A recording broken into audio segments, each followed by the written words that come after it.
Yes, yes, yes, yes, yes, yes, yes, yes, yes, yes, yes, yes, yes, yes, yes, yes, yes, yes.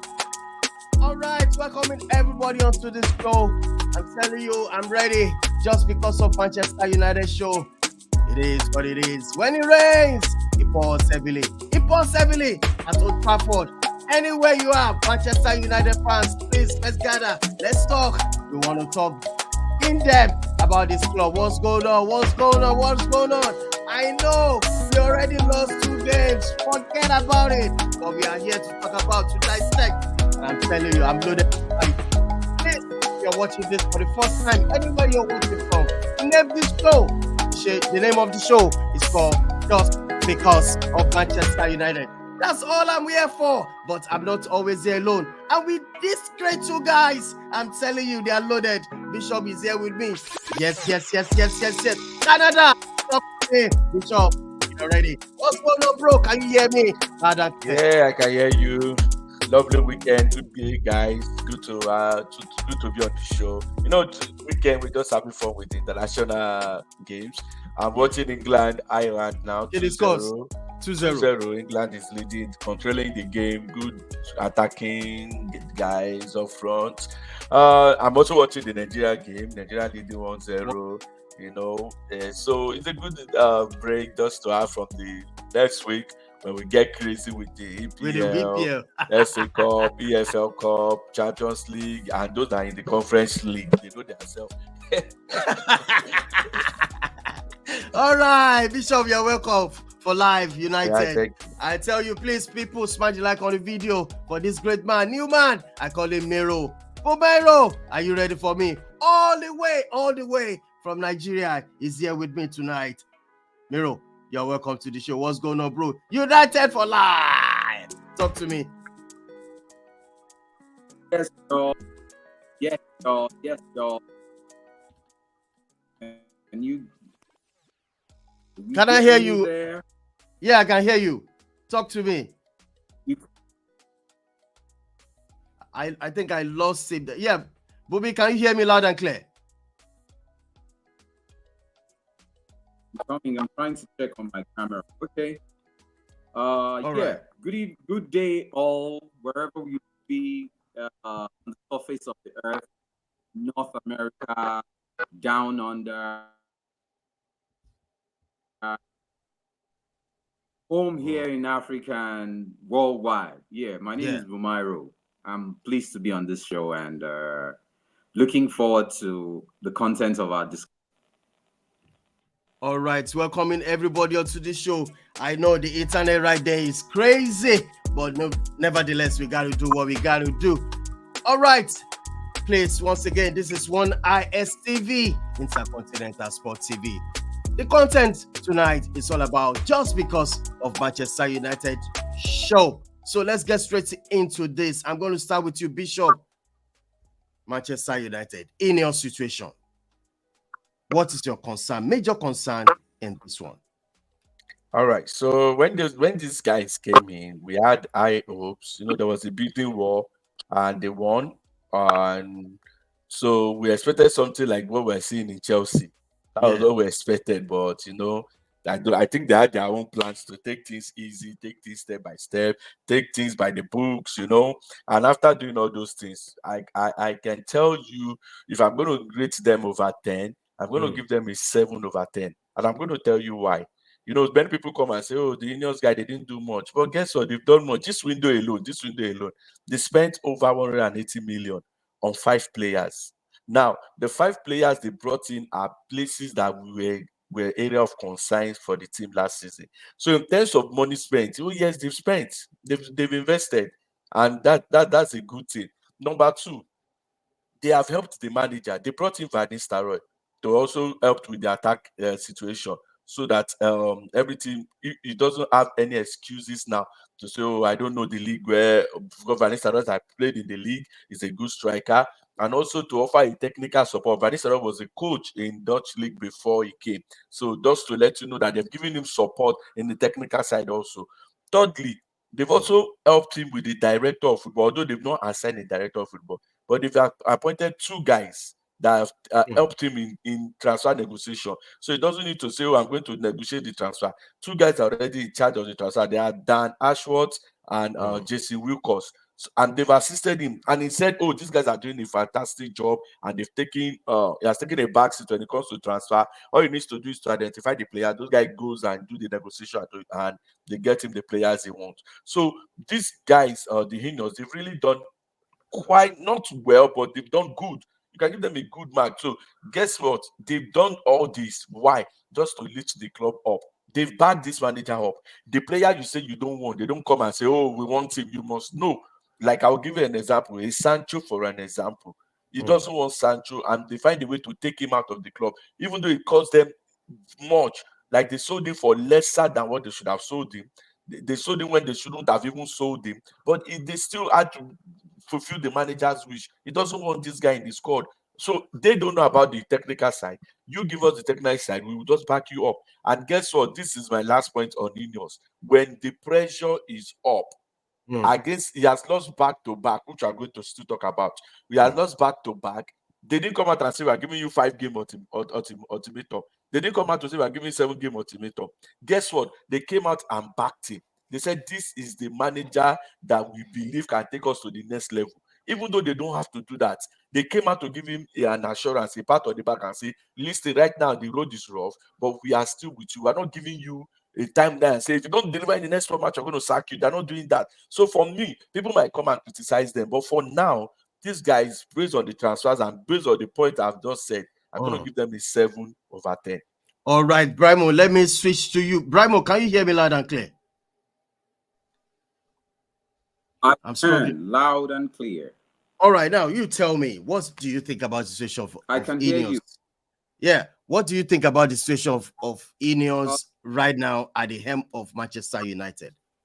Are you giving them a pass mark, or they failed woefully? Me, I'll rate them high, to be honest. Like wow. Bishop, I'm struggling. right. Yeah. I'm struggling to hear you.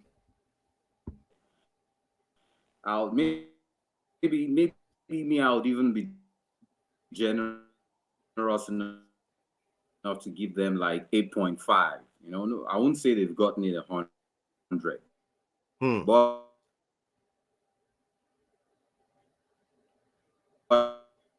I think the internet right there is crazy. Bishop, can you hear him? If we so can you hear me now? Yes, Umairo? I can. Yes, I can. All right. Now go ahead. Yeah. Now go ahead now. So for me, I'll be generous enough to give them 8.5. Wow, 8.5? Wow. Yeah, 10. And this is my own reason. To me, first, I respected the fact that they won the bid to buy what they bought. That's the first thing. You know, they never gave up. All the while, everybody thought it was Sheikh Jashim, or what's his name again, the Qatari guy that we never saw. So I leaned towards the people with oil money to take over before, because we've seen what they did with PSG, with Man City, with even Newcastle. So I was expecting the money to come rolling in. But when Jashim got it, he's a billionaire too, and his track record in sports. So I believe he has set up a very nice team, even though these are our early stages. He has set up a very nice team. I believe, like you said, in reference to Bishop now, the manager has been backed. You know, like everybody is like singing from the same hymn page. Ineos will tell him, this is what we want, this is the style, this is the model. But he too has a saying, this is who I want. In the event they can't secure that signing, they go for the plan B or C. So for me, the people they brought in, they've showed that they are forward thinking. And they're forward thinking. It's not like they would wave any magic wand and turn around the situation of Man U in one go. It can happen. I'm not saying it can happen, but let's remember what Ragnick told us. Like, the club needs an open heart surgery. So all these things should be factored into our thoughts. Man United, to me, has settled into a groove, which is a rot of decades now, spanning over a decade. You know, the Glazers, for all their good intentions and for their magic with sourcing deals and endorsements, they've jumped on the bandwagon of let's go the Galactico style. You know, we buy what Nigeria will call Ojutong Paowo. You know, like faces that are appealing to things that can help you move the market in terms of the brand. But in the footballing operations, in all fairness to the Glazers, so if you look at the people they bought, it wasn't like they were bad players, but you know, they were having a lot of square pegs and round holes. People at the at the dying stages who have one last hoorah, or who just possess, let's say, like the dying kick of and the last kick of a dying horse. They bring them on, we celebrate them, you know, the people living on past glories and stuff like we've done that a lot. Then the mad part of the Glazers is you sign them for ludicrous fees and you pay them wages that out of numbers, from the Sanchez's who will be getting almost 500, not even almost. Guy, they pocket 500k pounds. Man, the guy was every week. It was a whopper. So I believe they are moving us in the right direction to keep it in line with what we're saying. They are moving us in the right direction. They've signed well. I'm not expecting, even in football, I keep saying it's like, hello, can you hear me? Yeah, go ahead. Yeah. I keep saying it's almost like a gamble with football too. Messi might be good in Barcelona. You will bring him to Man U. I'm not saying Man U is that bad, and he will flop. So there's an element of luck with signings too. Like, we signed Bruno. Nobody really knew Bruno beyond Tottenham wanted him. Yeah. What we brought Bruno now is, if you remove Bruno from Man U, man, that's the soul of the club. It will take a lot of nurturing and time before the Minus, the Toby Colliers, and these new guys would fit into the system. So to me, I believe the Ineos team is running on a system. We don't expect it to hit the ground running immediately in terms of results. But I believe we are in the right direction. For me, I believe that it's my own honest opinion. I believe we are in the right direction. I believe we just need to be patient. The truth is, a lot of us, people, our peers, our age, I'm not talking about younger Man United fans. All right. Okay, hold on. Hold on, Brimo. I'm going to switch you, Bishop, right now, because I want to tell you about my own submission about these people. Ineos. See, Bishop, during the transfer, I was just thinking it this morning, you know, like, I'm not saying that they've not done well, but to me, they've not done so well to me. For example, the way I'm not saying they've signed, but there are some parts in this league, in this our team. For example, the left back. What in a world are we going to go into this season without having a left back? Even look at the Ugarte deal.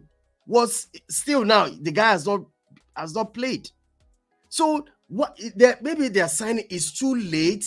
Or I was just thinking this morning, if I want to give them my own score, it's going to be 6/10. I'm not saying they've not signed, but the critical time, the timing is still like the old where we used to know, they sign and it will be too late. They won't even meet up with the during the preseason. Always late. Now going through this season now, we don't have a left back. Bishop, talk to me. I'm giving them 6 in my own opinion. I'm serious. Okay, so let me come in for the left back. So for the left back, this is the issue with the left back. Sure, I have so we are going to get to players. I don't want Yeah. to jump the gun, but let me touch it now. For me, let's start that left back. I don't see any problem with the left back because Shaw and Malaysia was Malaysia. supposed to be the ones to handle it. Shaw played the last game of the World Cup or the Euros. Euros. I saw him play. I was like, oh, thank God he's back. He's back. There was a reason why they put him in that team. He was injured for the first 5 games. Yeah. And in the last game, I think the final he played. He played almost the 60 or to 70 minutes and he was removed. To my surprise, preseason started and Shaw took a break for just playing 70 minutes in the whole competition. He took a break, no problem. Then the next thing we're going to be hearing is this guy is injured. From where to where? To Where where? did the injury come from? That's my problem there. So now, when it happened that he was on injury, I think this is what happened. Tenan just said, okay, I think Dalot will play this. I'm going to bring in the right back because obviously we know where Bissaka was going. Was going. So his mindset was, oh, I'm going to just bring in a right back, then shift Dalot. To be fair to Dalot, Dalot is not doing a bad job. To be fair to him, all honesty, to me, I feel if they're going to do player of the season ending today, Dalot is going to be in top 3. In fact, if it's going to be top 2 of the player of the season ending today, if you after these 3 matches. That being said, you said their transfers were late. See, there are some transfers that I'm going to say 2 things. There are some transfers that takes time. If you watch the Arsenal transfer saga, when they wanted to sign Rice, even though it was West Ham, London, that transfer took nearly months to complete. There are some transfers that the other club you are dealing with, they just want to be hard. They want to zap everything you want from. They want to zap everything they can get from you. To me, Euro transfer was very fast. Zeki transfer was fast. If you come with those 2 narratives, you will know that these guys actually wanted to sign players. Now, delete and what's it called? The other guy, Mazarawi that came in. It was because Bayern Munich was looking for a cover up for them before they could sell them, and that's why that one took late. The only one that I know that took late, which they really dragged or which they should have done on time, was the Ugarte one, which I agree with you. The Ugarte one should have come very fast and very quickly, and that is why I scored them a 7 because of that. But now, Ineos as a person, if you look at the Ineos group of people, if go and look at the other club they own, they have a club in France, OG Nice. Now, go and check OG Nice transfers. They have been smart ones. They are not actually the flashy one from the book. They are not like Chelsea that go for a Mudryk, like a Palmer or go. They are sensible signings. Like they make their signings so like they analyze. They have something that analyzes it. That's why in the transfer for their transfer team now, they brought Dan Ashworth and that guy to take care of the transfer because they actually look at those players, look at the financial side of it, look at the longevity side of it. Now, if you see the players they are signing, do you notice something about the players they are signing? The age. The age. Look at the age group 21, 22, 23. 21, 22, 23. They are not signing a Casemiro. They are not signing a. And I believe that, yes, there's some players that I believe they would have signed that pick, like the Onana deal. The Onana deal was a no-brainer for me. There is no how Onana shouldn't have been a Man United player now. That was a no-brainer for me. That guy that Onana for West Ham. That is playing in Aston Villa now. Aston Villa, yeah. No-brainer. There was in no fact, reason. I wanted that guy too. There was no reason Man United wouldn't sign that guy. I see that guy fits in every box they were looking for. And if they have that guy and they have an Ugarte, I'm telling you, and they brought them in on time, they would have had the chance to fight for something this season. But just like we have it now, we're still going to come to the coaches, tactics, and the players. So I don't want to jump the gun. But for me, these guys, I'm still going to stay with my 7 for them because these signings they made, they are young. They will impact the team. But another side why I give them a 7 is the facility as a whole, Old Trafford as a whole. They have not been maintenance going on. There have not been repairs going on. That is why their points also came down. they need that side. They need to fix that side. Even though you have the player, the management, and everything, let's have the facility. We cannot continue with the leaky roof. It's embarrassing as a club, as a name, as a brand. It's embarrassing. All right. Brimo, can you hear me? Can you still hear me? Yeah. Now, do you want to say something about the Ineos signing? You know, as according to what I've said about their signing. Let me chip in a quick one. For me, the signings to delays, like Bishop said, the bulk of this, like you said, Zergzi and what's the other guy again? The first two signing, Yoru. Yeah, and Lenny Yoru. Yeah, they were what's it called now? They were quick. The deals were quick. You know, they could wrap it up in time, and the players were sold. Blah blah blah. But with Delete, like you said, Bayern wanted a cover. With Ugarte, even though we are almost paying the exact amount, though in a restructured way, we are playing maybe a few hundreds of pounds short of the 51 they wanted. I think we are paying like maybe 50, 800, 50, 600 or something. Between 5,600, 5,700, 800. So Ugate's deal was more of PSG playing hardball. Hardball. Yeah. PSG was like, no, I'm selling for this price. And we too, all kudos to the team. We had to like dig down too, because you know, over the years we've gotten into this system of everybody's collecting a Man U tax from us. So the Ineos don't want it. They never wanted it. Like, it stops this window. That's why most of the deals we did, even I believe most of what the players we signed this window is because we had no choice. You know, we were constrained by the PSR, and like we might not have signed the Elite if we had gotten, if UEFA had not cancelled the Jean-Claude or is it Todibo deal? You know, Todibo, yeah, from Nice, yeah. So yes, a lot of this thing was we were constrained by the PSRs and the likes, and the clubs too wanting like forget Man U, we go collect our money. But as things are, I still think we did well. To me, honestly, it's not like I want to be generous so much with praising Ineos, but where we are coming from to where we are at the moment, we've done a 360. To be honest, for me, we've done a 360. It's just that, you know, like somebody who's been starved for a long while. If it's taking too long to dish the food, the person go they eat you. Like, I tell you. So we've bought players now.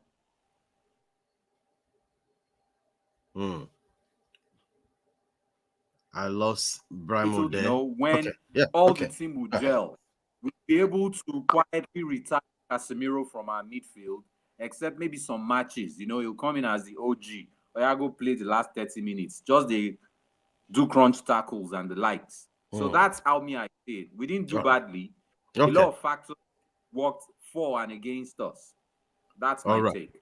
All right, people, if anywhere you are watching from, you can also drop your comment. What do you feel about the situation of Ineos, their signing, their backroom staff, all of them all joins together? Please drop your comment. What do you feel? What percentage are you going to give them?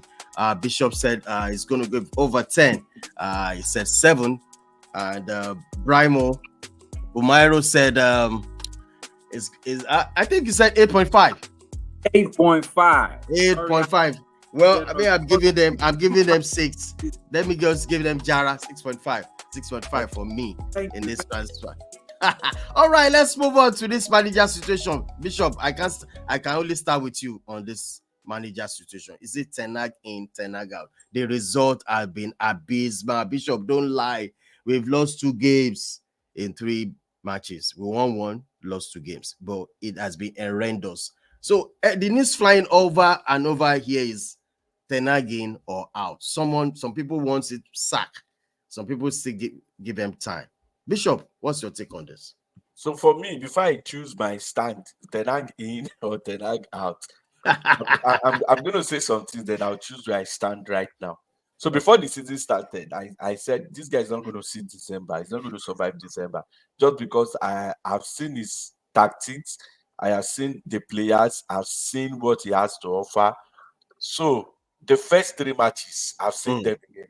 First 3 matches played. I've seen the first 3 matches played. This is what I noticed. So from the improvement from last season, there have been a tremendous improvement. Off the ball, they've been able to control some part of the game. Unlike last season where they were outrun even by Sunderland or Southern, everybody have played Man United last season. But this time they've been controlling some part of the game for some minutes.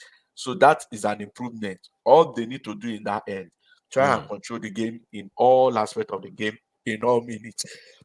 Some players have come in and has actually make the team more robust in terms of the kind of way they played, and that also being said is an improvement. Thirdly, the wing backs, like last season, the wing backs don't really offer much. In these 3 matches, the 2 wing backs have actually offered some kind of highlight of what to expect from the tenant team, which is okay. And then the substitution timing has also improved a little, but it can also get better. That being said, I will have to highlight some of the things that this guy has done right. Let me start with the first loss of the season, Brighton. People don't realize that there was a goal that Man U scored before Brighton scored. Yeah. There was a goal that they scored. That goal should have been offside, if not for I'll call it the agility of Zeki. Zeki. So he shouldn't have touched the ball. If he had not touched the ball, that ball would have been 2-1. Man United would have been up by then, and it would have been like 5 minutes to go.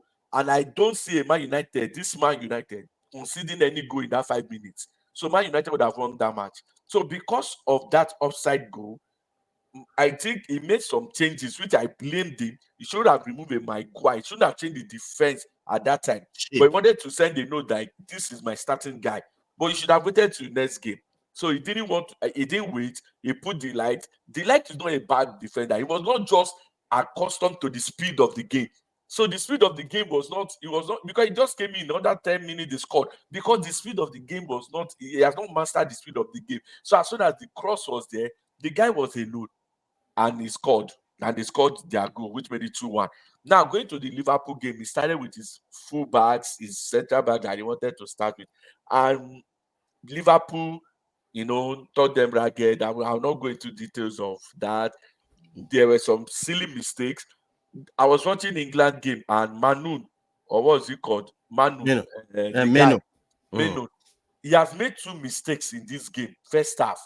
The same mistakes Casemiro made against Liverpool. He made that mistake, and they gave him a booking. He missed the ball. He missed the ball. He was supposed to kick the ball, and he kicked the player, and he got a yellow card for it. The second time they had a corner kick, they were on counter. He fouled the guy. Lucky for him, that would have been a second yellow. Lucky for him, this same game they're playing today. Lucky for him, another island guy took the ball, so the referee said play on.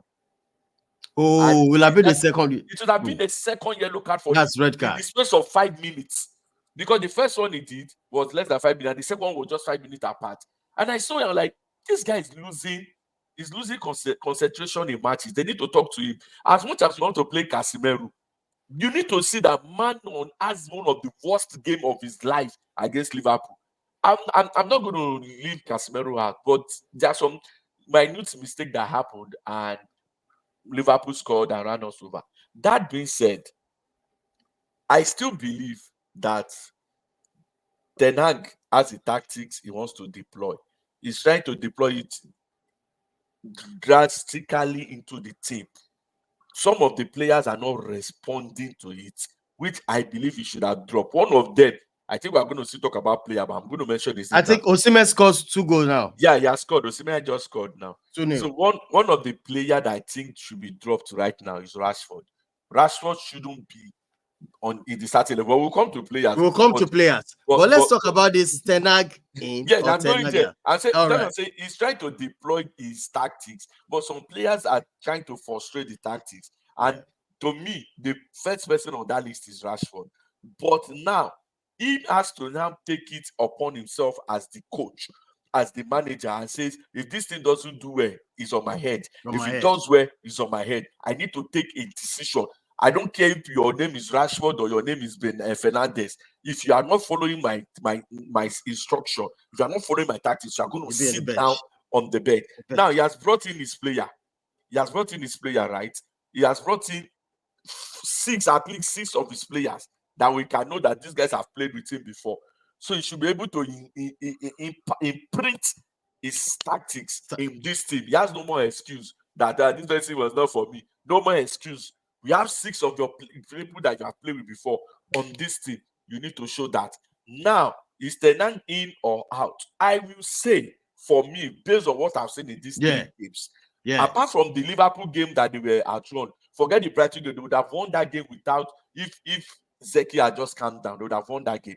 But for the Liverpool game, there was no way they would have won that, because I went back and watched the match. There was no way they would have won that match. There was no way. All this Casemiro made a mistake. Even if Casemiro did not make a mistake, Liverpool will still find a way to win that match. So leave Casemiro, leave the scapegoat.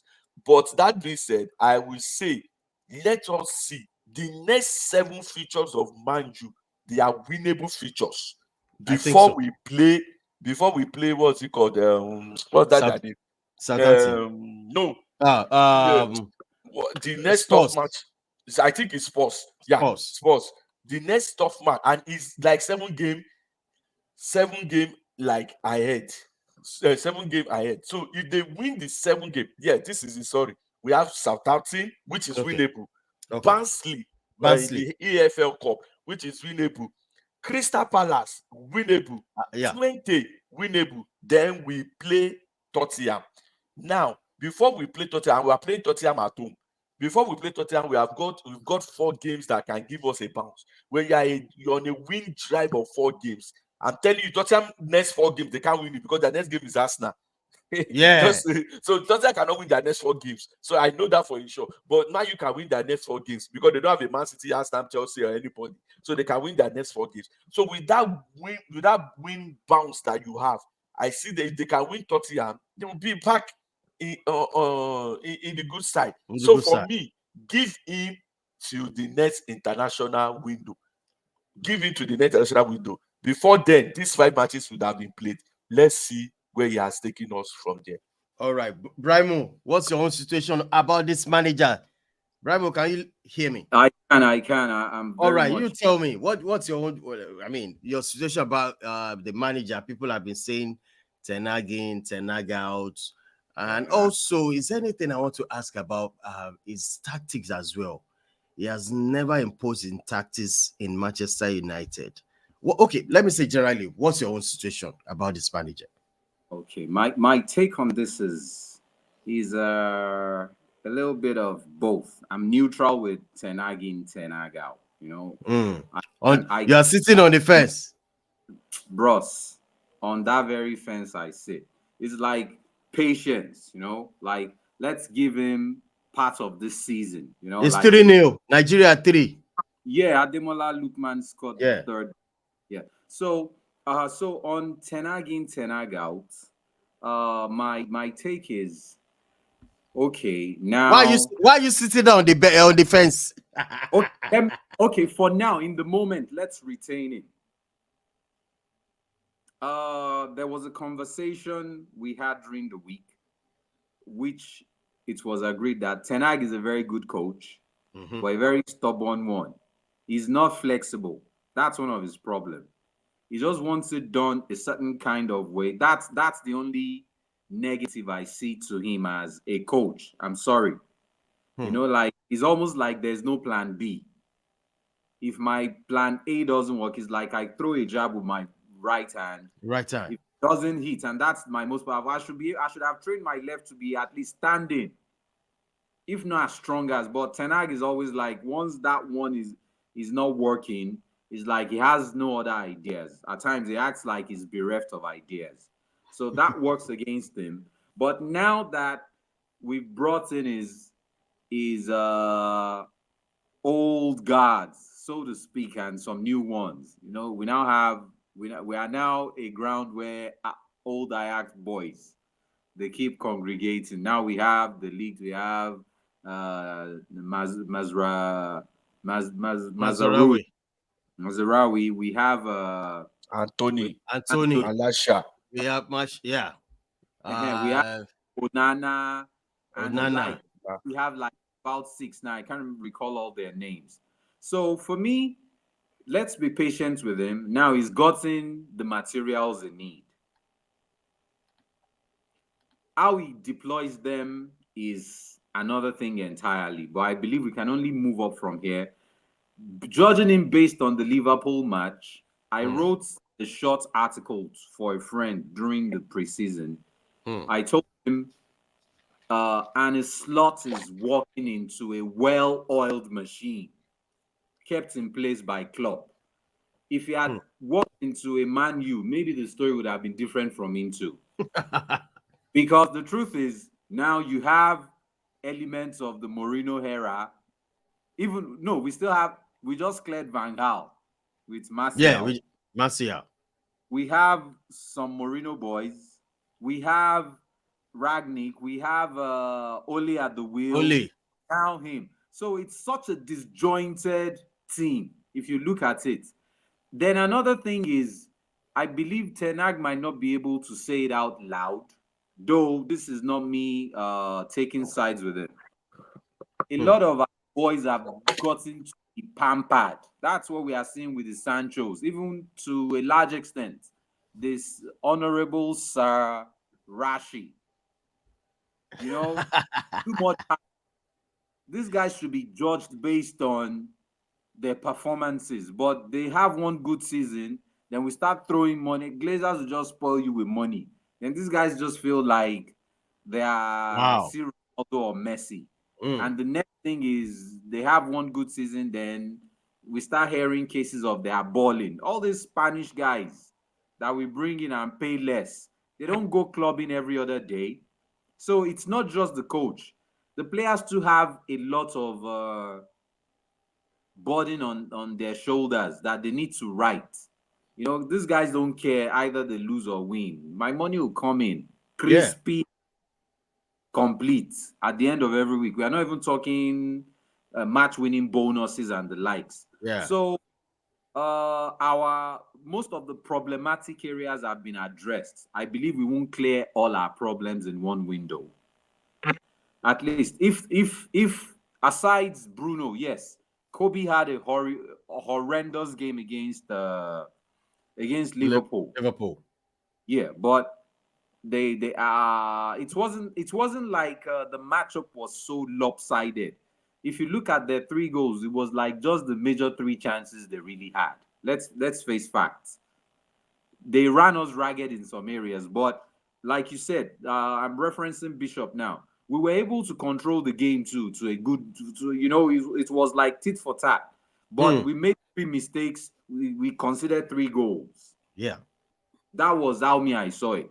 I'm not saying they were the better team won at the end of the day, but the gap was not like previous seasons where you've already heard Liverpool. The first thing that comes to your mind is 7-0.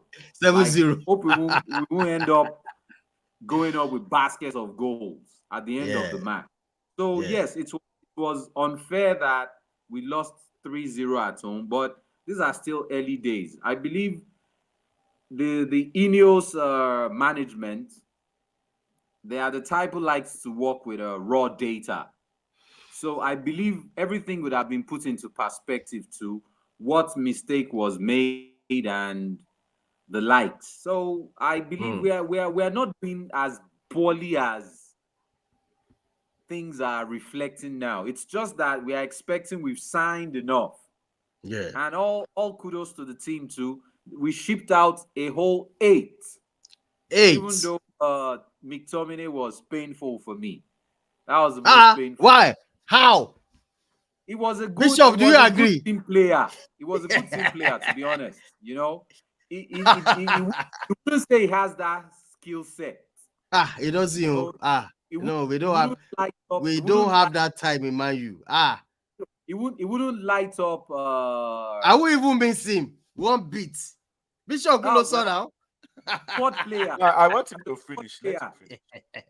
He built us out. He built us out a lot last. I don't. Well, yeah, I know. And in every team too, you can't have them all A pluses. You would have some B grades who can at least do the basics. So for me, Sha, we did well. I believe the next window we'll be getting maybe another Ugarte, or we might not need to get, because now we have this Kone guy from Mali. Yeah, from Mali, that guy is good. We have Toby Collier too. So I believe these guys will be blooded in the templates we are running now is a futuristic one. In the immediate, we won't see much. We won't see much of what's playing out. But if we are careful and we are patient, we start to see that Collier played some minutes against Liverpool. You know, we've started bedding them into the team gradually, just like we did Mainu. In another 2-3 seasons, we would have those areas of our team covered. We won't be thinking the monies we are spending now. We are spending what seems like huge, like Bishop said, we are buying under 22, 23 guys. So look at, okay, Vinicius played how many seasons in Real Madrid before it became this behemoth. That guy suffered for bench now. But like the first 2-3 seasons, it wasn't lighting up Real Madrid. He had potentials. You know, it was at times it was like a flash in the pan. So I believe that's the template we are running in the present too. We bring them in young. We start letting them into the team. Some would thrive, some wouldn't. That's football. Some would still not make it, even though they have the talent. They would have to go to maybe a mid-table team where there's less pressure. Some people, it's not about the talent. It's just that some can't deal with the pressure. So over time, I believe we'll be able to we'll find our right balance, because Ashworth look at the signings he made at Newcastle. Yeah. Some of them didn't work out, but the ones that worked out too, they still had that talent and they had the work ethics and they had the strength of character, you know, to fit in and body anybody. Like, man, nothing. We're here and we're here. We battle to the death. So for me, it's still Ten Hag stays. Like you both mentioned earlier, let's look at it until the new year. So he himself to shoot in the foot now. Okay. All right. Thank you so much. Please smash the like on the video. Let's move on to the next on the agenda today. Let's move on and all right, Bishop. This is the time we want to talk about the players in Manchester United. We want to look at these players. Starting from you, Bishop, let's talk about the defenders. We have the goalkeeper is there, and Delo, Martinez, Maguire see here. Can you imagine? We still have John Evans. Big ups to Maguire. Still staying. Maguire still there. And we have new signings, Delete, Mazarawi, Euro. Can you imagine Lindelof? He's still a Man U. Bishop. Yeah, they didn't sell him. They were unable to get a we didn't have a buyer. That's the truth. But the truth is, you see, when you go through the defender, I don't have any issue with the defender apart from the two guys I mentioned who are out. Shaw is number one. I have an issue with Shaw, and I think Man U should have cut their losses this season with Shaw. This injury is becoming of him. You can't play 70 minutes in a competition and come back at the next team we're hearing you are injured again. From where? Because is the red side of Man United's De Bruyne to me. Yeah, they are just plastic. They are good, but they are plastic. Yeah, but he needs to go. We'll cut ties with him. They need to cut ties with him. For Malaysia, I don't know. Maybe it's the training or not, because his injury record at Ajax was not like this. He was okay. He was a very reliable person. So I don't know why he's getting this a lot. Why he's getting this injured a lot. Injury. Now we're going to look into their partying life. Is it that these guys party a lot that we don't know about? or they fix the training and they get injured in training. Unlike, like, let me give you an example. Arsenal signed a new guy, Merino. He came in and he had a shoulder injury in training. Now they said it was in training. We saw that it was in training. Unlike Shaw, there was nowhere to report that the injury came from. Malaysia, there was no preseason to see that the injury came from. So these are what we look out for. So for the defense, apart from those two guys, if those two guys are fit, I have no problem with the defense. But however, I would have said they should have kept Wan-Bissaka, because now what we have is Dalot will definitely play more on the left than the right, which means there's no backup for Mashirani. There's no backup for him if he gets injured. It means you're going to shift Dalot to that side.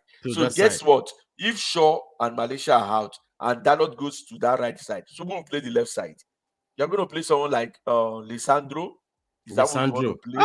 So you see, they are short in that form. To me, I would have kept him at Bisaka. That in case Mascherano gets injured, this guy comes in. Okay, but then they've done it. I think we are going to do the lineup. So let me just say that. But I think why he brought in the lead is because he doesn't trust Maguire again. To me, I think Maguire is an average player, which is good enough to do a job at any day if he really wants to.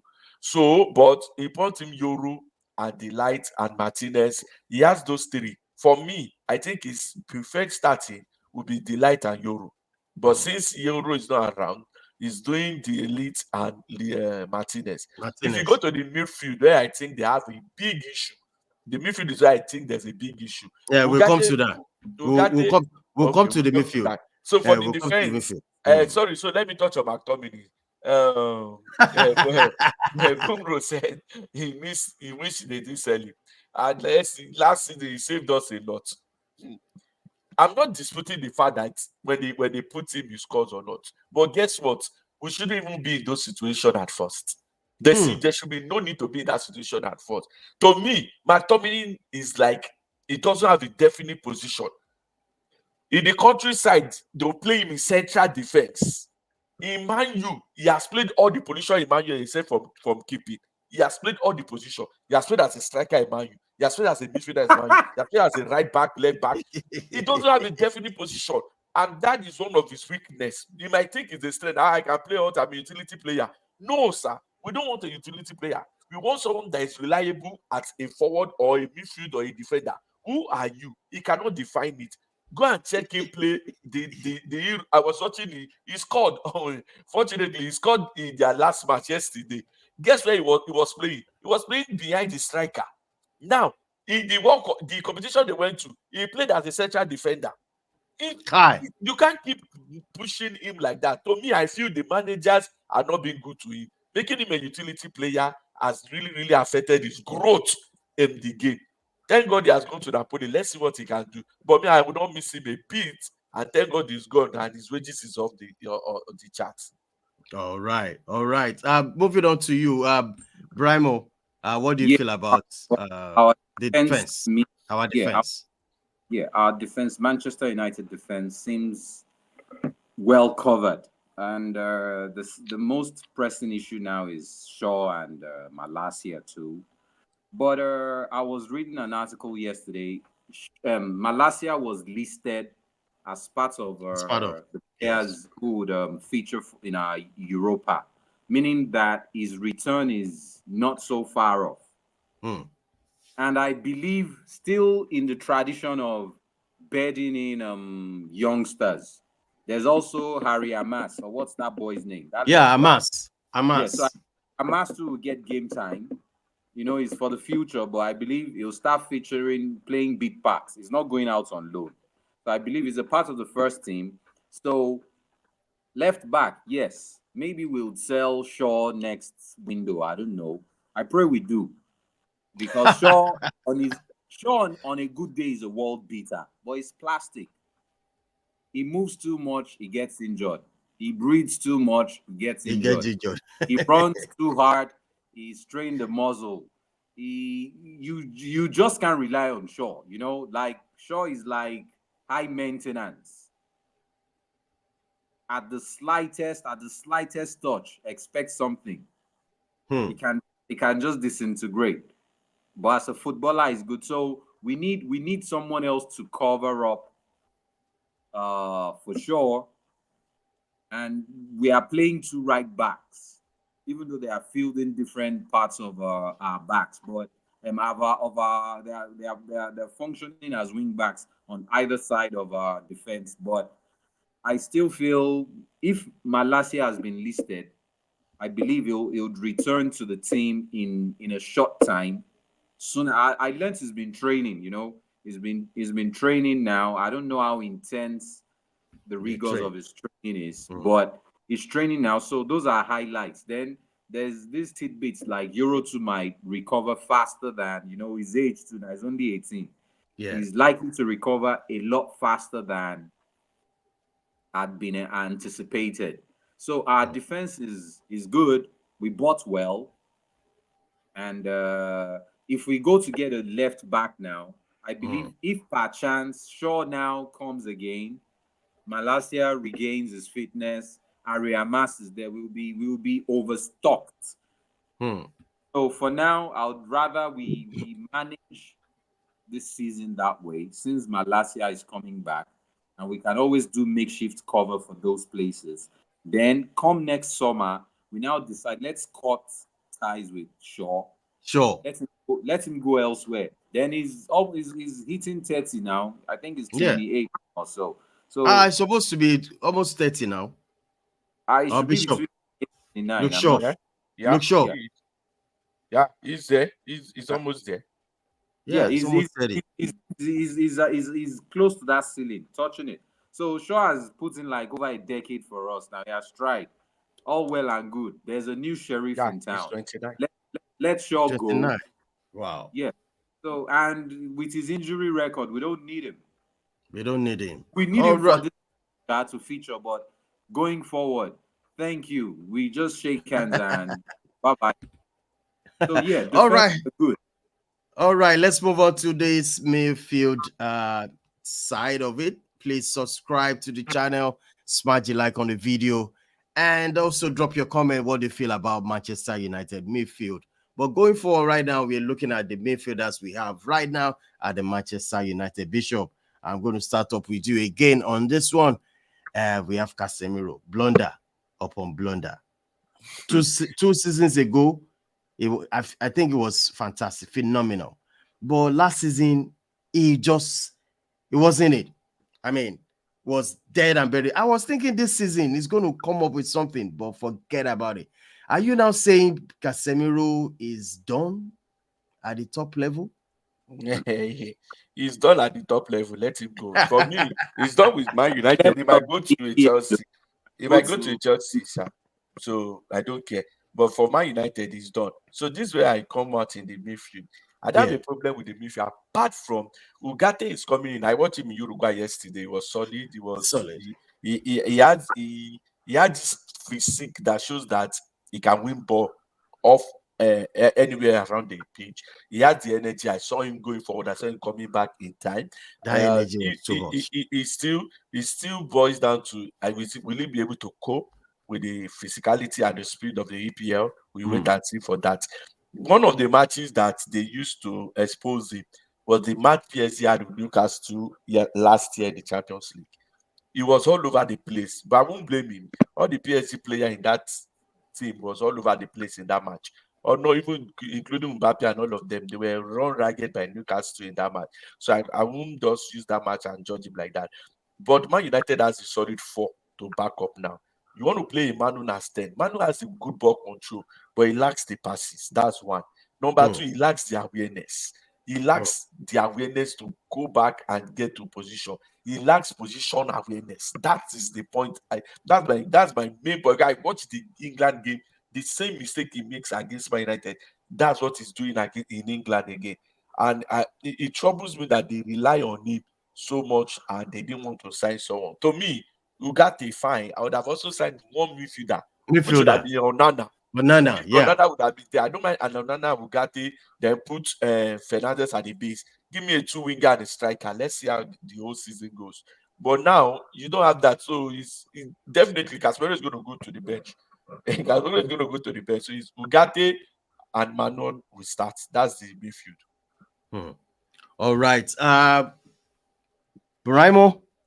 Yeah, What do you think about this midfield? Casemiro. Yeah, Casemiro. Don't forget, Missing Mount too, Bishop.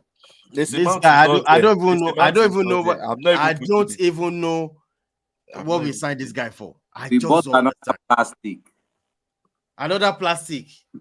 How you imagine? It's annoying.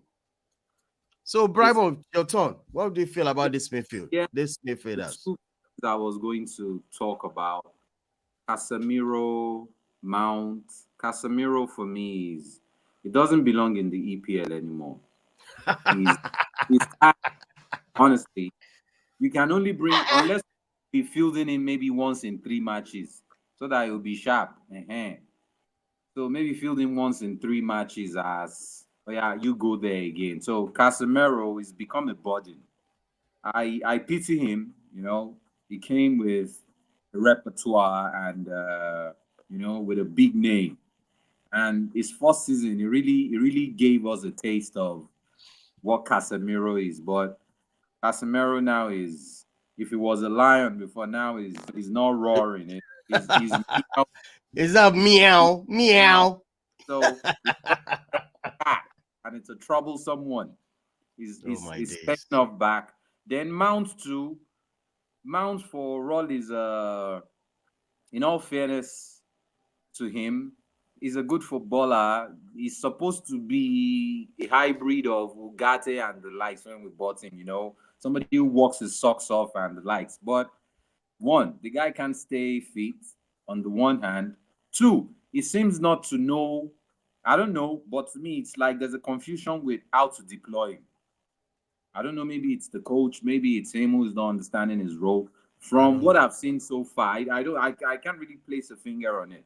But they need to really sort his position, one, his role in the team. Then, if we take Casemiro and this guy, Big Bros played yesterday and he did well. Ericsson, Ericsson.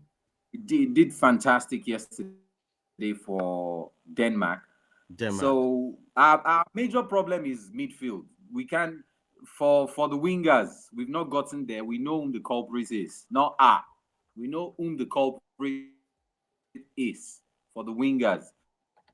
But majorly, maybe if we are lucky, I don't know who's going to buy Mount from us now.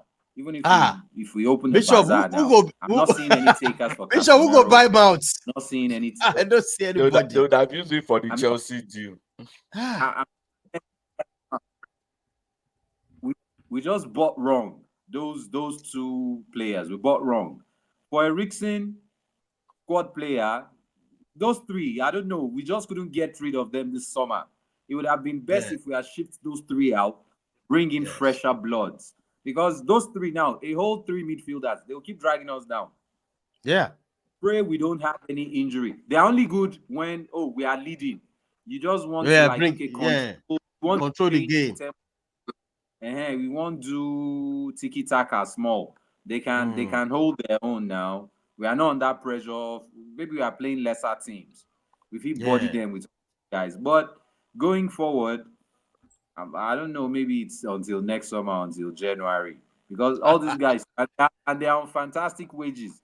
That's Yeah. one of the major reasons why we can't sell them because nobody is willing to take on that burden. Baba, they collect 350 Yeah. and he's laundering left and right. He's leaking. So we can't. Our midfield is still our Achilles, honestly. Majorly, our midfield is our Achilles. We've closed ranks when it comes to the defense, but midfield, hmm, let's pray all these guys, even Mino. Minor. Imagine Hmm. Bruno, Mino, or who else? Or Ugarte or Toby. One or two of them having any injury, we are done. We are done. We are cooked. All right. That's how crazy it is. Yeah. That's how crazy it is. Bishop, yeah, let's move on to this one with the forward. The forward, there's a big problem in the forward, and it's not the striking force, it's the The wingers. wingers. We don't have any winger. Let me tell you, the only winger that I trust Come on. to me is still that Garnacho. And not that I trust him. He's so average, but he's the best among everybody picture that you have here. And this is why Tenag has scored lower in my scorebook because of Anthony's deal. He brought him in for a very, very expensive money. And this guy has flopped. I don't expect him to flop as much as this. I expect him to still talk to him, maybe have a one-on-one section with him, Yeah, but and what's let's see wrong where with we go him? from there. But he has not even done anything to revive this guy. It's like he just said, "Oh, okay, I made a mistake." You made a mistake worth almost 100 million, my brother. We can't accept this kind of mistake. It's an expensive mistake. Upwards of 100, oh.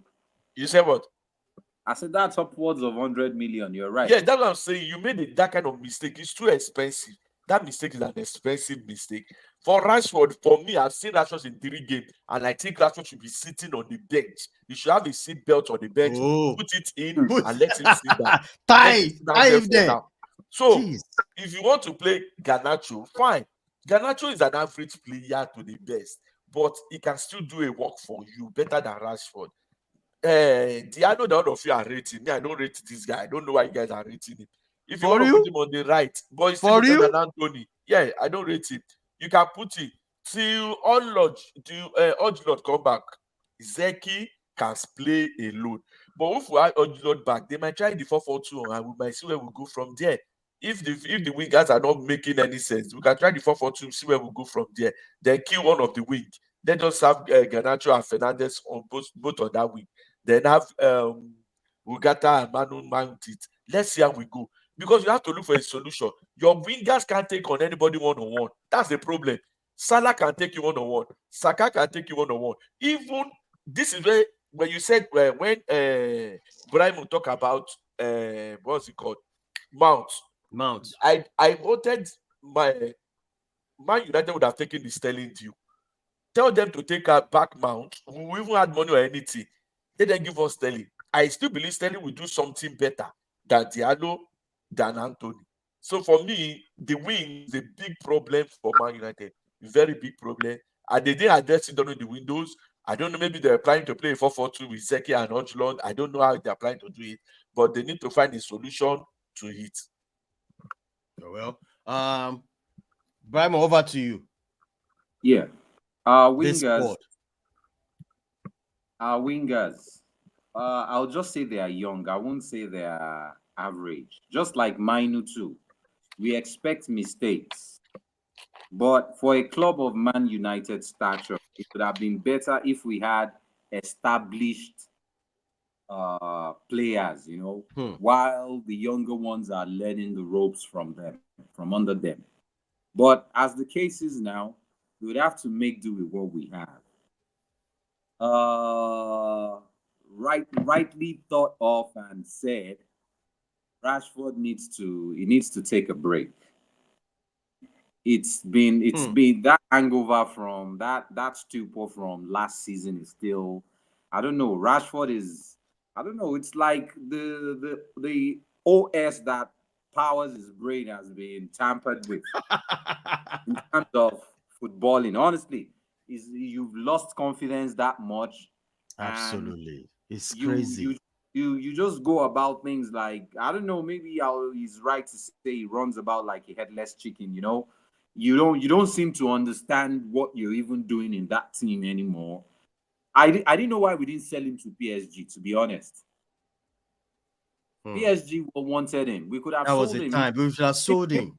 Even this window, they were partly saying either himself and Sancho slash Ugarte and some money. The rumors were flying here and there, but somehow it is believed maybe it would come good. I don't know how the rest of the season will be, but Rashford for now is a whopping disappointment to himself, not to the club, to himself as a human, as a player, for all you represented. You lost all consistency, you lost everything. He's like you're just down and out, and you don't know how to climb your way back up. You're just there. I wouldn't say you're enjoying it, but somehow you're partying. So you're enjoying it. Yeah. You have money. So yes, we have Hoyland, we have Zerkzee. let's see. Let's see. I believe Ahmad will still come good, given a run of games. You know what this I believe what young players need is a run of games. But because you are playing in a team like Man U, nobody Give wants you. to allow you that margin for error. Mm. Everything is supposed to be spot on. But like I've been pointing out, it's still patience. It's still Mm. patience. One of the best midfielders last season, I'm not saying he's the best, one of the best in all metrics was our boy, Pereira. Pereira. But we didn't give him Mm. any run of games, you know. So he found himself in another environment. I'm not talking about pressure now, but he was getting constant games. You definitely make mistakes as an 18-year-old, as a 19-year-old, even 19. Euro would still make his mistakes. He's new to the league. He's an 18-year-old. Yeah, he might be a boy wonder and the likes. Even Messi growing up, for all the hype, we only look at when they perform and it goes in their favor. We don't look at the metrics of the number of times they messed up. Messed up. You understand? So these guys are young. We only have to back them. It will come with time. But I believe in another.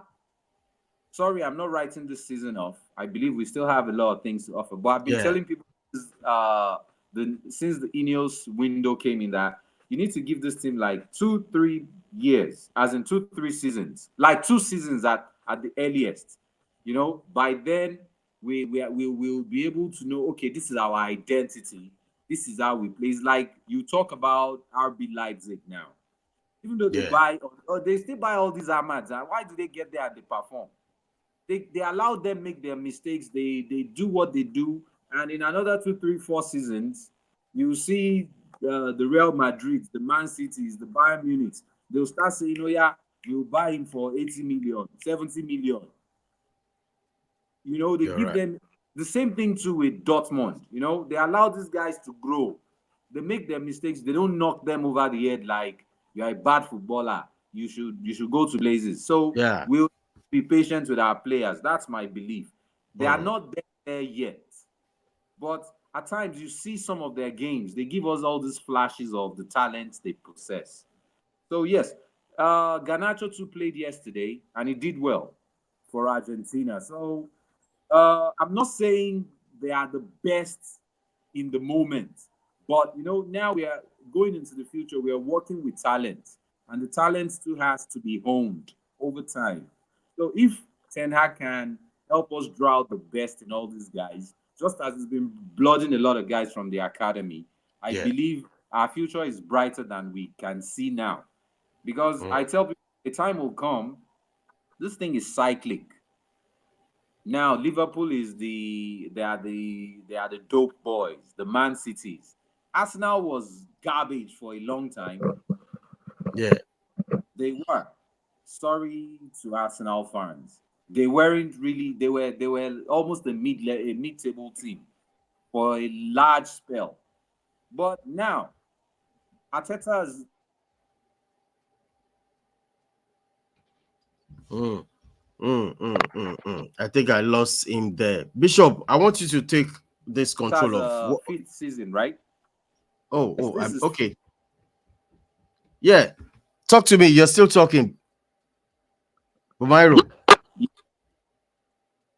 I think I lost you there. All right, Bishop. What's the way forward for you in this? Where Yeah, do we first go three from season it? was. They were just. Sorry, I'm connecting from a phone. Oh, Sorry, oh, okay. I've been connected. Hello, can Hello. you hear me? Yeah, can you hear Yeah, me? I can. Yeah. So the first 3 seasons of Arteta, even Klopp, it took 4 seasons for him to make anything happen. The thing is, but we were seeing signs. Initially, I remember I used to laugh that Klopp thinks this is Bundesliga. Maybe Bundesliga. now, but in the fourth season, he got was he an FA or something, and from there it became a seasonal thing. Either one Carabao here, top four was guaranteed. He had been able to effect in full display his Mm. his philosophies and everything. You know, everybody thought when Klopp came and this guy that somehow his career took a downturn when he went to Barca. What's this guy's name? This Brazilian, Coutinho.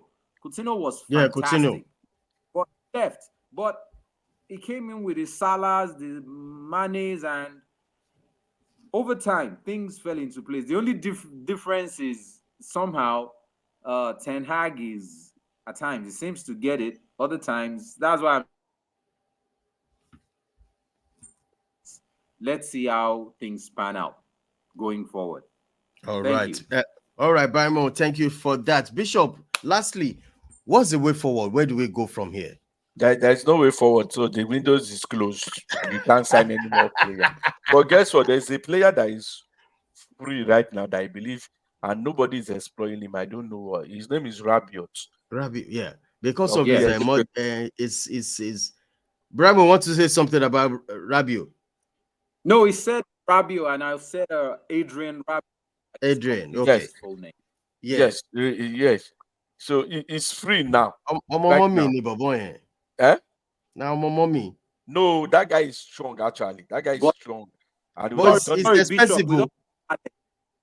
No, Bishop. Sorry to cut you. With all his talent, why has nobody showed up to pick him? and maybe his attitude. There's maybe another. There's character. another. It's not just the character. I think himself and his agent, who happens to be his mom, are money hungry. They're always Yeah. making crazy demands. We could have signed him 2-3 seasons ago now. But what Yeah. he's asking for, you think they're buying two Messis. Yeah. He's So not coming for a big sign, but yes. his So we are wage looking for demand solution. is what. Yeah. We are looking for solution, which I feel the window is closed now. You can't buy anybody that you want to buy.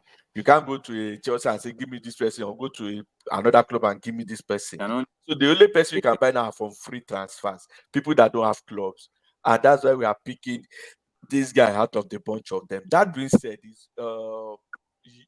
is just what you have to do. You have your team. What is the way forward with this? Number one, from his tactics, tell your wing backs to not go forward when your players don't have the ball. That was one of the spaces. That, in fact, not one or two. That was the 3 times they scored Man United against Liverpool. Check all those times. The wing back were not there. No Dalot and no Mascherano there. The two of them were absent, and that's why Diaz could take the ball and Salah could move the ball. So your wing back he has to be pragmatic right now. What do I mean by pragmatic? Don't play an expression football. Now, if you meet a team like Liverpool, if you go to we'll call it the Jose Mourinho's pattern, suck the pressure, hit them on the counter. Suck the pressure, tell your wing backs not to go forward when you don't have the ball.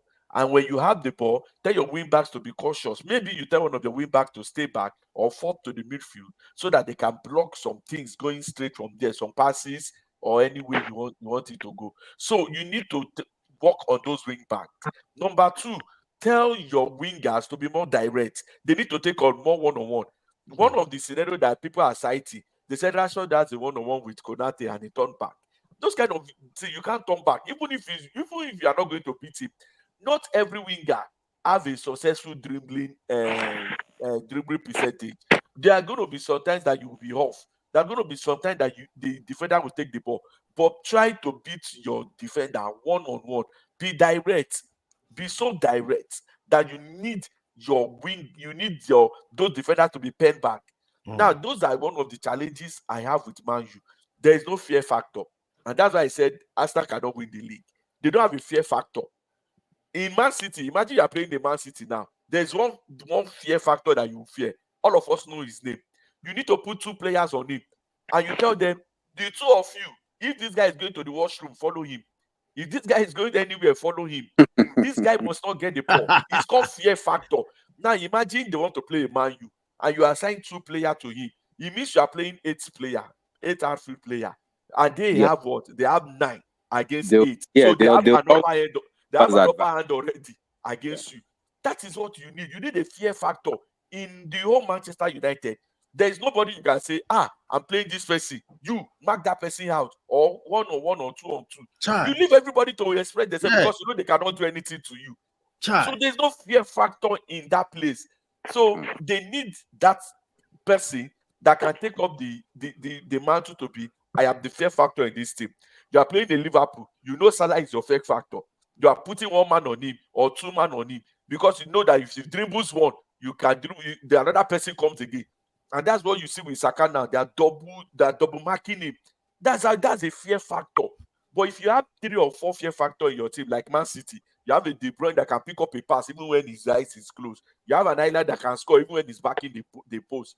And we have not even talked of Doku and Savi, Man City. You have not even talked of Doku and the rest that can take you one-on-one. You have not even talked of those that can take you one-on-one. You have not talked of one of the best defensive midfielders we've ever seen in Rodri. Look at those fear factor already. You need to package your, how will I deal with these people? So it doesn't even matter their defender. Even if they are playing a Cancelo, a Lewis, a small boy of Lewis or 17 years at defense, there's no pressure on him because you already shot, you are already man short in defending their fear factor. So they need to get all those two straight. And for your striker, they need to be more prolific. Your striker needs to be more prolific. Zeki lost. There was a nodding ball that they crossed to him. He knocked the ball straight to Alice. You cannot afford to do those things. Your chance must be taken. You must be prolific in front of goal. When you see the target, hit it. There's no second chance here. When you see the target, hit it. The goal that the Brighton ball that he went to put his leg, he shouldn't be putting his leg in those kind of ball. That ball was already going to the net. He had to go and put his leg, and now they blew for offside. And Man U was unlucky to have lost that match. So those, if you can fix those things, then I believe they can. Still, Braimu said he has not lost hope in this season. I don't know his hope in this season. Is it to win the league or to win the FA Cup or what? I don't understand when he said he has not lost hope in this season. Maybe he'll be in the best to explain himself. Okay. Okay. By not losing hope, I'm not expecting that we'll embarrass ourselves and finish 8th this season. I'm looking at a minimum of the top 5. But that's not based on, to be honest, that's just based on the purchases we made in the hope that when everything gels, even though we might not have that fear factor, but once we have an identity, that makes up for, yes, we don't have a fear factor, but there will be a method to our madness. So everybody too, like Ajax never had any fear factor now, but they ran Real Madrid ragged, ran even Man City like mad, even though they lost to Tottenham eventually. So if our template becomes the type that's working, we bring it up to the level where it functions optimally, then I believe there's very solid hope. Like if everything comes in alignment for us, there's hope. Because why? We serve the tap now. All those boys, they are not dumb too now. People will be falling over themselves. They'll be tripping over themselves to snatch these guys. But part of the thing that I've said about Man U is, and it won't happen in one window. I put it to you, Bishop. Man U has, just like I won't mention names so that I'm on air now. But Man U had degenerated into a crazy culture. And culture is a very strong thing. It's now that we are trying to sweep the house clean, we are trying to rearrange again. Guys have seen Man U as the Saudis of EPL, just go collect your pension. Just go collect money. That's what we've become over time. So Rashford is still part of that. A lot of guys that are still there, not all of, okay, like I said, Bruno is the only one that you can beat your chest and say he has his off days, but Bruno will play his heart out, even days when he fumbles. But how many players do we have who maybe God help us if Ugarte is that kind of a person who's ready to die there and things are not working out just based on the strength of my character and my will. I'll keep pushing. That's what we have the Rodris now. Like you said, it's not like Rodri doesn't have bad games, but they know that they will still they have a standard they don't drop below.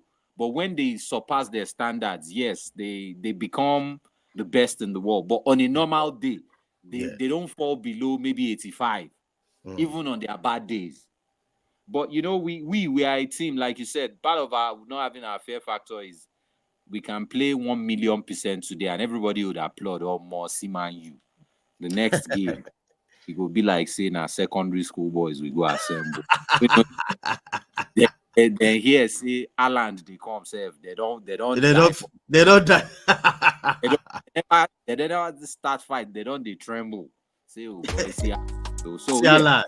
So fear factor is there, and not even our players alone. Even when they come to our grounds now, people always believe they can snatch something, and it's bad. You know, it's bad. You come to Old Trafford now, you believe last we draw. It's hard. All right. It shows the culture we've condoned for too long, and most of these guys are fragile too mentally. Yeah. All right, guys, let's do the best 11 we have at Man U now. But now we can say the best 11 players that we can find out any day, anytime, that they can actually spring out some surprises going forward. Well, we're no doubt about this. I think Onana should be there. Or Bishop. No doubt. We're not fighting that one. We are not fighting. Right now, I think Mazi, this guy is good for me. Mazarawi. Yeah, he stays there. Yeah. And on the left, so we are just to be clear, we are making this based on the people that are not on injury. So Shaw is on injury, those guys, so they will not be part of this. If they were not on injury, I would have still preferred Dalot in this man's position and Shaw on the other side. But since they are on injury, so Maz have it. Okay. What do you think, Buraimo? Do we go like that? Yeah, it's good that way. It's good that way. That'll be good for the next game. Yeah. I'm sure you can make it next game. I'm not sure. But how come, Bishop, you mentioned of something about Shaw? At the Euro, from the Euro, we just said he can't play. No game, no nothing. Nothing. From the Heroes, he played the final match. We all saw him. And the next thing, this guy can't play again. Why? We don't know. No training, no pre-season training, nothing. He's just on injury. I don't understand what he's going to. Oh my God. All right, the two center back we are looking at, it sure will be Martinez. What do you think? Martinez? Yeah, Martinez delete. Okay. Delete. And in the midfield, we already have Ugarte. We have Casemiro. We have Casemiro. We have Maino and Bruno. Do you know my own suggestion? Yeah, what's your suggestion? I'll prefer Ugarte, Casemiro, and Bruno. Ugarte, Casemiro, and Bruno. Well, they play together. It's something that can work. To me, I don't have any issue with that because I know Ugarte will cover, so Casemiro can go forward and maybe return late at the back, but Ugarte will be presently at the back. so what do we do? Yeah, Ugarte is number one there because Ugarte is deep and smothers the fires. The others, even Casemiro, is not a pure defensive midfielder. So using him in that, deploying him in that role is only going to keep dragging us back. Because one mistake, don't forget, is a tired leg. Sorry. You don't tell. So what do you think your three we should be? I go for Ugarte, Casemiro, and Bruno. Let me put Bruno. I'll go for Ugarte, Bruno. Yeah, that's the problem. I would rather Kobe Mainu. Bishop, you said anyone, Abi? Anyone you pick. Let's learn. Now, maybe we'll go back to the drawing board and start learning from the guys who are doing it. Now, I'm going to have a problem here. I want Garnacho to start. Okay. I don't want Rashford. I'm serious. I'm not disrespecting anybody, any player or any whatever. Please, Rashford should be on the bench. I don't know I don't just get his game right now. I don't understand his game. Yeah, for me, Ganacho should be on that place you are just putting the left hand. Then Ahmad should be on the right hand. Then we have Zeki. This team picks himself from the first 3 games we've watched. I don't know how anybody can argue against it because I don't understand why you still continue playing someone that, like It's the not, last match against Liverpool. I think we're having this show, maybe a review, and somebody said Rashford did not have a bad day. He put in 3 crosses. I was like, do you know how old Rashford is? Do you know what 25. Rashford has done? And he's putting 3 crosses, and that's a good game. Like, nah. if Saka should play a full 90 minutes and put in 3 crosses, the whole Arsenal fan base will kill him that day. I don't understand how someone just accepts. That means he has a bad game. If Saka should be having Saka just, put in just 3 crosses in the whole full match, then there's something. Then that that's a Arsenal has bad lost game. the match. It means Bishop, Arsenal lost the match. reason why I said we've condoned some crazy cultures. Has to change. And someone said he had 3 crosses, so he had a good game. I was like, what? Hey, what has Man U turned to? When you think of the likes of Geese, the likes of Ronaldo, the likes of even the one that comes from the bench, those Solskjaer, those guys that plays from the bench, that not even first teamer. Yes. They can't even come and throw 3 crosses and say they've done a lot. Like this is we've so like we are so down that we can accept anything, and that's why I feel like, you see, Garnacho and Ahmad, the only reason they're playing is because we don't have better people. Better play. There's Yeah. no reason. They're still I'm young. still saying it that if Man U has gone for Sterling will bench both of them. And this is worst era of his football. He's going to bench both of them. Romero. Yeah. This is our best 11. Do you agree with this? I agree. Because like Bishop said, it speaks itself already. Who else do we have? But my fear is pray we don't have any injury. Hey. Then Rashford comes in. That's a problem. Injury. All right, guys, this is how far we can go tonight. Thank you guys so much. Bishop, thank you for having me so much. Look to do this again next time. Yes. This is our podcast. Thank you so much, Bishop. One love, bro. Yeah. All right, Brimo. Thank you so much for joining us on this one. I hope you enjoyed it. Yeah, I did. Honestly, I'm looking forward to subsequent features. All right. Thank you so much, bro. One love, bro. Done. One love. All right. Yeah. All right, people.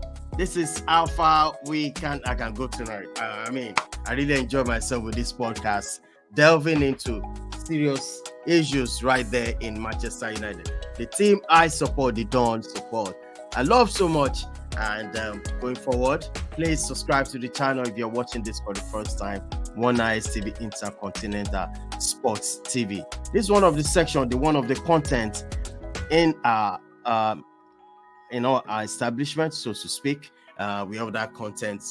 You can also join us on Monday where we do the EPL review. We have La Liga show preview review, and we have so many. That's why we call it Intercontinental Sport TV. That is any kind of content related to sport. You can also see our website www.oneistv. That's ONEISTV. And you can also contact us on the screen. You can reach out to us if you want to be partner with us, or you want to advertise your content or whatever material products you're having related to sport or anything. You can give us a shout out. You can call us as well too. And if there's anything I've forgotten to say, please keep it real. This is how far I can go tonight. Thank you so much. Thank you, all the viewers, all Manchester United fans. Looking forward to this season. It's going to be massive. This is how we're starting. Bye for now.